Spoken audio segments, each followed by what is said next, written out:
Boa Nova. Psicografado por Francisco Cândido Xavier. Ditado pelo Espírito Humberto de Campos. Ano da primeira publicação, 1941. 24. A ilusão do discípulo. Jesus havia chegado a Jerusalém sob uma chuva de flores.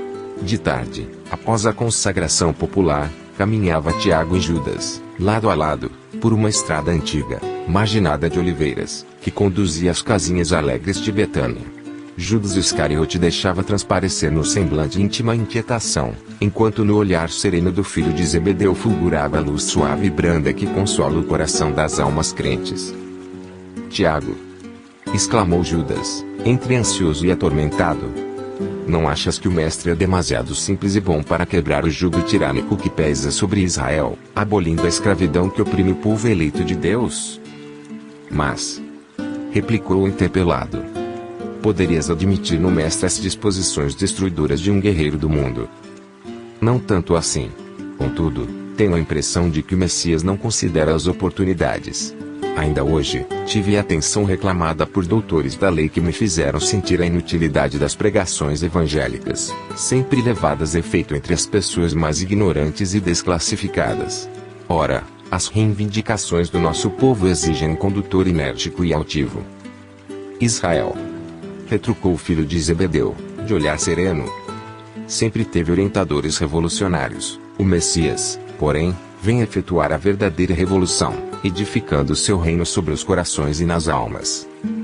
Judas sorriu algo irônico e acrescentou: mas, poderemos esperar renovações, sem conseguirmos o interesse e a atenção dos homens poderosos. E quem haverá mais poderoso que Deus, de quem o mestre é o enviado divino? Em face dessa invocação Judas mordeu os lábios, mas prosseguiu: não concordo com os princípios de nação e creio que o Evangelho somente poderá vencer com o amparo dos prepostos de César, ou das autoridades administrativas de Jerusalém, que nos governam o destino.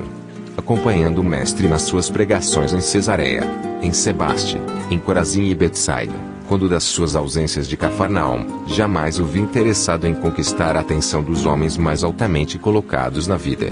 É certo que de seus lábios divinos sempre brotaram a verdade e o amor, por toda parte, mas, só observei leprosos e cegos, pobres e ignorantes, abeirando-se de nossa fonte. Jesus, porém, já nos esclareceu. Obtemperou Tiago, com brandura, que o seu reino não é deste mundo. Imprimindo aos olhos inquietes um fulgor estranho, o discípulo impaciente revidou com energia. Vimos hoje o povo de Jerusalém a tapetar o caminho do Senhor com as palmas da sua admiração e do seu carinho. Precisamos, todavia, impor a figura do Messias às autoridades da corte provincial e do templo, de modo a aproveitarmos esse surto de simpatia. Notei que Jesus recebia as homenagens populares sem partilhar do entusiasmo febril de quantos o cercavam, razão por que necessitamos multiplicar esforços, em lugar dele, a fim de que a nossa posição de superioridade seja reconhecida em tempo oportuno. Recordo-me, entretanto, de que o Mestre nos asseverou, certa vez, que o maior na comunidade será sempre aquele que se fizer o menor de todos. Não podemos levar em conta esses excessos de teoria. Interpelado que vou ser hoje por amigos influentes na política de Jerusalém, farei o possível por estabelecer acordos com os altos funcionários e homens de importância, a fim de imprimirmos novo movimento às ideias do Messias. Judas, observou-lhe o irmão de apostolado, com doce veemência. Vê lá o que fazes. Socorrer-te dos poderes transitórios do mundo, sem um motivo que justifique esse recurso, não será desrespeito à autoridade de Jesus. Não terá o mestre visão bastante para sondar e reconhecer os corações? O hábito dos sacerdotes e a toga dos dignitários romanos são roupagens para a terra. As ideias do mestre são do céu e seria sacrilégio misturarmos a sua pureza com as organizações viciadas do mundo. Além de tudo, não podemos ser mais sábios, nem mais amorosos do que Jesus, e ele sabe o melhor caminho, e a melhor oportunidade para a conversão dos homens. As conquistas do mundo são cheias de ciladas para o espírito e, entre elas, é possível que nos transformemos em órgão de escândalo para a verdade que o mestre representa. Judas silenciou, atormentado. No firmamento, os derradeiros raios de sol batiam nas nuvens distantes, enquanto os dois discípulos tomavam rumos diferentes. Sem embargo das carinhosas exortações de Tiago, Judas Iscariote passou a noite tomado de angustiosas inquietações. Não seria melhor apressar o triunfo mundano do cristianismo? Israel não esperava um Messias que enfeixasse nas mãos todos os poderes. Valendo-se da doutrina do Mestre, poderia tomar para si as rédeas do movimento renovador, enquanto Jesus, na sua bondade e simplicidade, ficaria entre todos, como um símbolo vivo da ideia nova. Recordando suas primeiras conversações com as autoridades do Sinédrio, meditava na execução de seus sombrios desígnios. A madrugada o encontrou decidido, na embriaguez, de seus sonhos ilusórios. Entregaria o Mestre aos homens do poder, em troca de sua nomeação oficial para dirigir a atividade dos companheiros. Teria autoridade e privilégios políticos. Satisfaria as suas ambições, aparentemente justas, a fim de organizar a vitória cristã no seio de seu povo.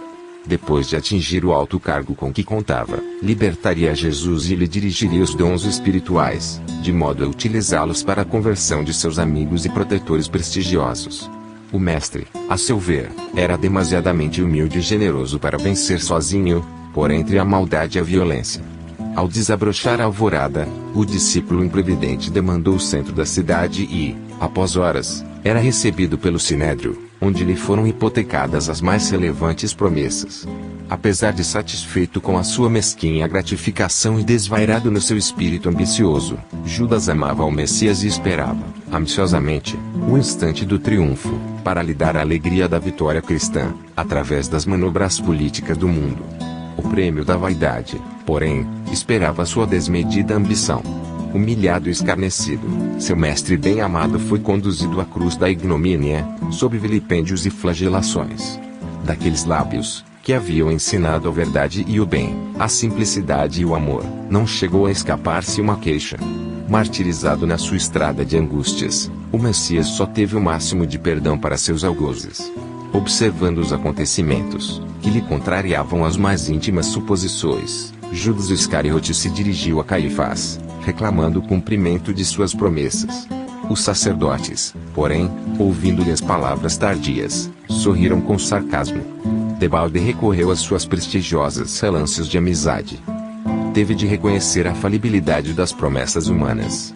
Atormentado e aflito, buscou os companheiros de fé. Encontrou-os vencidos e humilhados. Pareceu-lhe, porém, descobrir em cada olhar a mesma exprobração silenciosa e dolorida. Já se havia escoado a hora sexta, em que o Mestre espiara na cruz, implorando perdão para seus verdugos. De longe, Judas contemplou todas as cenas angustiosas e humilhantes do Calvário. Atroz remorso lhe pungia a consciência dilacerada. Lágrimas ardentes lhe rolavam dos olhos tristes e amortecidos. Malgrado a vaidade que o perdera, ele amava intensamente ao Messias.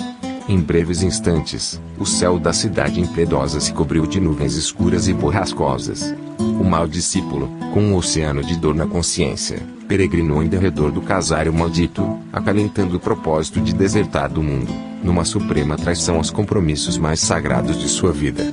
Antes, porém, de executar seus planos tenebrosos, junto à figueira sinistra, ouvia a voz amargurada do seu tremendo remorso. Relâmpagos terríveis rasgavam o firmamento, trovões cavernosos pareciam lançar sobre a terra criminosa a maldição do céu, vilipendiado e esquecido. Mas, sobre todas as vozes confusas da natureza, o discípulo infeliz escutava a voz do Mestre, consoladora e inesquecível, penetrando-lhe os refolhos mais íntimos da alma. Eu sou o caminho, a verdade e a vida. Ninguém pode ir ao Pai, senão por mim.